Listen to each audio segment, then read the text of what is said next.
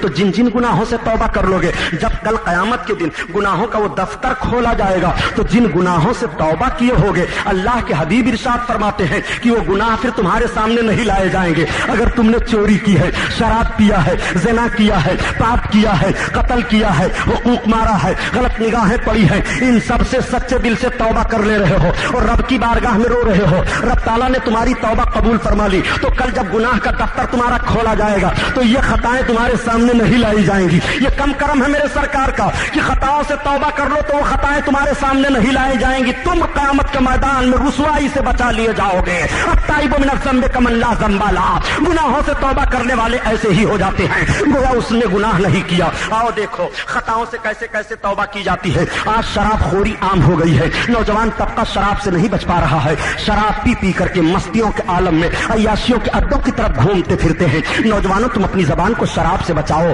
اللہ کے حبیب ارشاد فرماتے ہیں کہ ہمیشہ شراب پینے والا بخشا نہیں جائے گا, اس کی مغفرت نہیں ہوگی, وہ جنت میں نہیں جائے گا. بھلا بتاؤ اللہ کے رسول صلی اللہ تعالیٰ علیہ وسلم کا فرمان ہے, اس کے باوجود شراب ہاتھ میں لیے ہو. خدا کی قسم سنو, تم نوجوان ہو, مسلمان ہو, تمہارے سامنے تو شراب کی بوتلیں پیش کی گئی تھی اور تمہارے سامنے حسین حسین لڑکیاں لائی گئی تھی, مگر تم نے یہ کہہ کر کے ٹھکرایا تھا کہ ہم قوم مسلم ہیں, ہم تلوار کی دھار پر چلنا جانتے ہیں, ہم سمندروں کو کود کر کے آئے ہیں اسلام کا قانون پھیلانے کے لیے. دست تو دست ہے, دریا بھی نہ چھوڑے ہم نے, اور بحر ظلمات میں دوڑا دیے گھوڑے ہم نے. یہ پیغام آپ نے ہر موڑ پر نشر کیا تھا اور ہر موڑ پر آپ نے یہ پیغام پہنچایا تھا. مسلمانوں آج شراب کی بوتلیں تمہارے ہاتھ میں آ رہی ہے. اسلامیہ کیسٹ کمپنی مالیگاؤں کی جانب سے عقائد و اعمال کو سنوارنے والی بہترین کیسٹ ہے. مولانا سید شاہ تراب الحق قادری صاحب کی تقریریں, مقام مصطفیٰ اور ترجمہ قرآن, جنگ بدر, بیماریوں کا قرآنی علاج, تقلید اور مذہب حنفی, نماز کے مسائل, روزہ کے مسائل, وضو پاکی اور زکوٰۃ کے مسائل. مولانا عبد المصطفیٰ حشمتی صاحب کی تقریریں, وطن کے غدار کون, کیوں نہیں ہوتے مسلمان ایک, باطل کی پہچان.